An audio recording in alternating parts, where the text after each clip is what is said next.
The moon may not be what we think it is, and there are still many unanswered questions about Earth's natural satellite.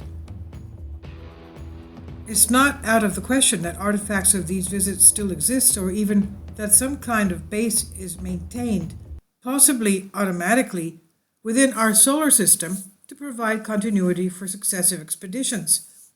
Because of weathering and the possibility of detection and interference by the inhabitants of the Earth, it would be preferable not to erect such a base on the Earth's surface. The moon seems one reasonable alternative.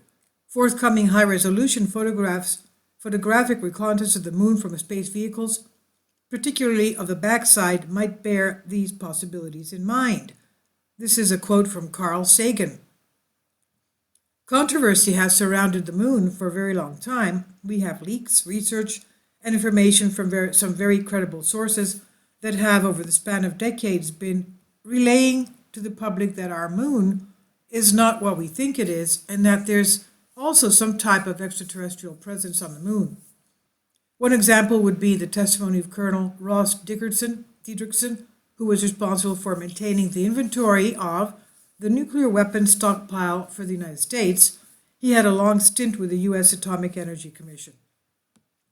Shortly before his passing, he told the world that the U.S. tried to detonate atomic weapons on the moon for scientific purposes, measurements and whatnot, and that this project was halted by extraterrestrials, who would not allow us to detonate any nuclear weapons in space. These were some interesting comments because he is one of the hundreds of high-ranking military people who have alluded to such things, and we also have a declassified report by the Air Force Nuclear Weapons Center from June 1959 that shows how seriously they were considering the plan called Project A119. We know for a fact that they wanted to investigate the capability of weapons in space, and if they did, we also know that we would never be told, similar to the testing that goes on here on planet Earth. Then we have remote viewers from Stargate program who have seen strange structures and humanoid creatures on the moon, like Ingo Swann from his book titled Penetration, for example. He wasn't the only one from the program who did. I have personally had conversations with Dr. Paul Smith, a retired Army veteran who spent a decade in that program. He also relayed to me that something strange is happening on the moon. Many from within the program have been very outspoken about an extraterrestrial presence. We could read more about that remote viewing program, the link here. We published numerous articles about that. There's even a WikiLeaks document that claims the US built a base on the moon decades ago, and you can read more about that in the link here as well. Now, multiple whistleblowers have also spoken of strange structures on the moon, and it's become so obvious that some academicians are trying to do what they can to bring it to attention. For example, a recently published paper in the Journal of Space Exploration about certain features on the far side of the moon that appear in the crater Heraclitus C, titled Image Analysis of Unusual Structures on the Far Side of the Moon in the crater Heraclitus C. It argues that these features might be artificial in origin, meaning someone other than a human being built them and put them there. Now, it's not just the moon. A physicist from the University of Tennessee Space Institute, Dr. Horace Crater, recently published a paper in the Journal of Space Exploration that, along with the NASA Viking images, hints strongly at artificial surface interventions. The list is long, and the idea that somebody else is on the moon is nothing new. Even the deputy manager for the Clementine mission to the moon in 1995 said it was really a photo reconnaissance mission to check out structures on the far side of the moon that was not put there by humans. But the article here is not about what's on the moon, it's about what exactly the moon is. It's also noteworthy to mention that the United States has been criticized by Russia for concealing artifacts that they collected from the moon. So what is our moon? Perhaps strangest of all the anomalies are the many indications that the moon may be hollow. Studies of moon rocks indicate that the moon's interior differs from Earth's mantle in many ways, suggesting a very small core or none at all. In 1962, a study found the interior of the moon was to be less dense than the exterior, according to Jim Marrs from his Our Occulted History. Now, is the moon hollow? Many intellectual minds seem to think so, but despite what's really being talked about, these theories are still considered unconventional by the mainstream, who like to push their own theories and teach them as fact. Perhaps the reason why the US has not disclosed their artifacts from the moon, including all of the rocks, is because from what we do have, studies of moon rocks have shown that the moon's interior is far different from the Earth's mantle, which suggests very small core or no core at all. In 1962, Gordon MacDonald, a NASA scientist, published a study that stated, indeed, it would seem that the moon is more like a hollow than a homogeneous sphere. According to MIT's Sean Solomon, the lunar orbiter experiments vastly improved our knowledge of the moon's gravitational field, indicating the frightening possibility that the moon might be hollow. The most startling evidence that the moon could be hollow came on November 20th, 1969, when the Apollo 12 crew, after returning to their command ship, sent the lunar module, the LM, ascent stage, crashing back into the moon, creating an artificial moonquake. The LM struck the surface about 40 miles from the Apollo 12 landing site, where super-sensitive seismic equipment recorded something both unexpected and astounding. The moon reverberated like a bell for more than an hour. Frank Press of MIT stated, "None of us have seen anything like this on Earth. In all our experience, it is quite an extraordinary event that this rather small impact produced a signal which lasted 30 minutes is quite beyond the range of our experience." Now, how did the moon get to where it is? Conventional wisdom tells us that yes, the moon may have originated elsewhere and at some point came to orbit our planet. It tells us that it is formed from debris after a space object smashed into Earth, while another theory states that Earth captured the moon via its gravitational pull when it was wandering through the solar system. Now, there are, of course, ancient Greek writings about the people of the Peloponnese, the pre-Selenites, who lived around Argos, and they were living in that area even before the Earth had a moon. Now, going back to this article, despite that our current theories are accepted as fact, there's absolutely no evidence for the conventional hypothesis. According to Russian scientist Isaac Asimov, an American writer and professor of biochemistry at Boston University, quote, "It's too big to have been captured by the Earth.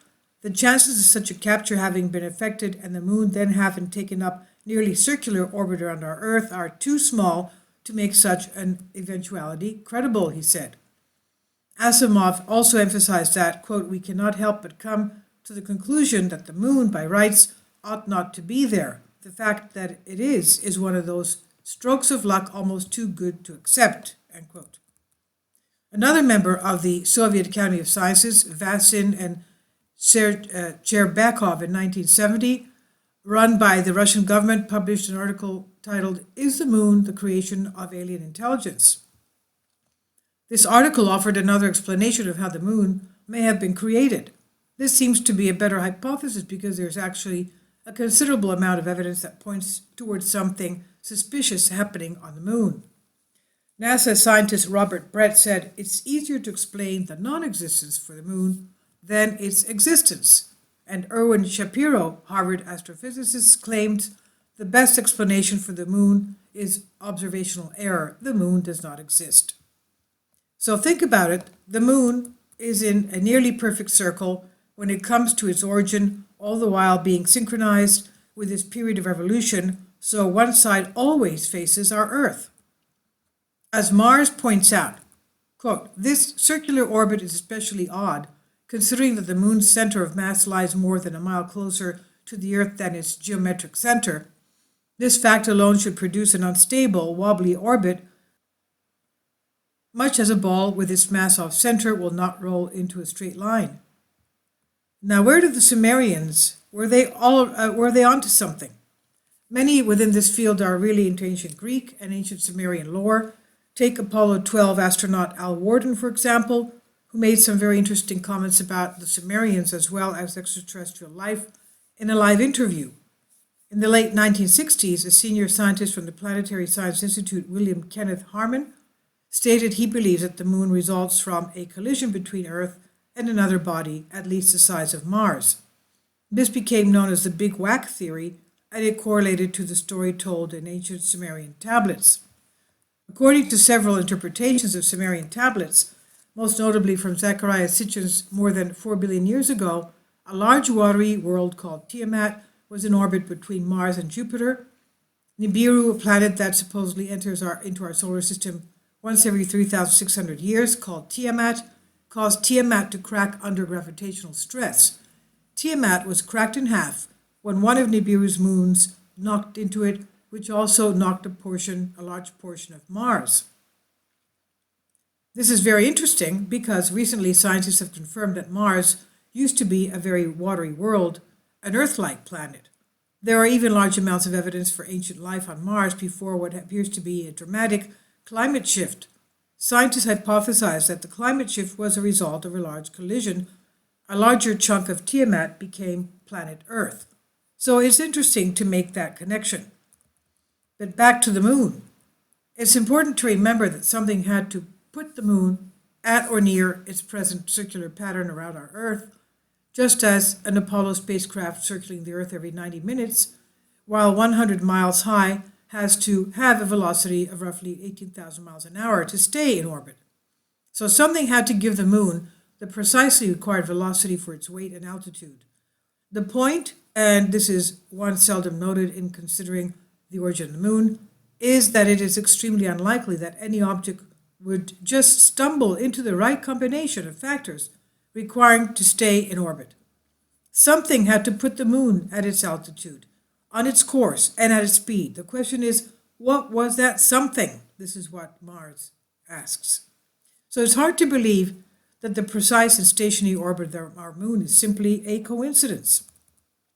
Mars says, is it also a coincidence that the moon is at just the right distance from Earth to completely cover the sun during an eclipse, while the diameter of the moon is a mere 2,160 miles against the sun's gigantic 864,000 miles? It is nevertheless in just the proper position to block out all but the sun's flaming corona when it moves between the sun and the Earth. And according to Isaac Asimov, there is no astronomical reason why the moon and the sun should fit so well. It is the sheerest of coincidence, and only the Earth among all the planets is blessed in this fashion. With all of the evidence that has surfaced showing an extraterrestrial presence on the moon, to me, the spaceship theory proposed by Michael Vassin and Alexander Sherbakov makes the most sense. According to Mars, the spaceship moon theory may come closer than any other in reconciling the contradictions inherent in the origin and amazing orbit of our moon. But such a consideration is supposed to be outside the discussion of educated and rational people. The circular logic of conventional science regarding the origins of the moon runs something like this. We know that extraterrestrials don't exist, but we do know that the moon exists and has been mentioned throughout human history. We humans did not create it nor place it in the orbit around Earth. It must have been done by extraterrestrials, but because we know they don't exist, we will simply call it an anomaly and will not publicly say any more about this. Sources are Our Occulted History by Jim Marrs. Did Neil Armstrong and his crew encounter extraterrestrials on the moon? The article was originally on Collective Evolution, published here under Creative Commons on Collective Spark by Steve McCamley.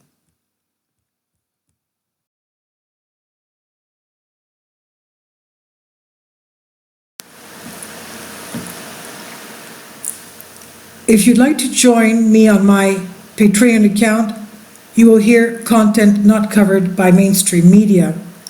These riveting stories will be based on my research, and I will state my opinions and give my personal insight on diverse and controversial subjects and world events not covered by mainstream media, and not supported by YouTube guidelines. So whatever I have on my Patreon, most of those will not be on my YouTube channel. Please consider becoming a member today. More of the most significant and important videos will be on my Patreon channel. Your support helps me to continue my research and keeps this YouTube channel alive. And we depend on your support, your generous charity, because we help economically challenged families here in Athens, Greece, in Kapota, and we also help the young generation with university tuition and the community around our church. Thank you.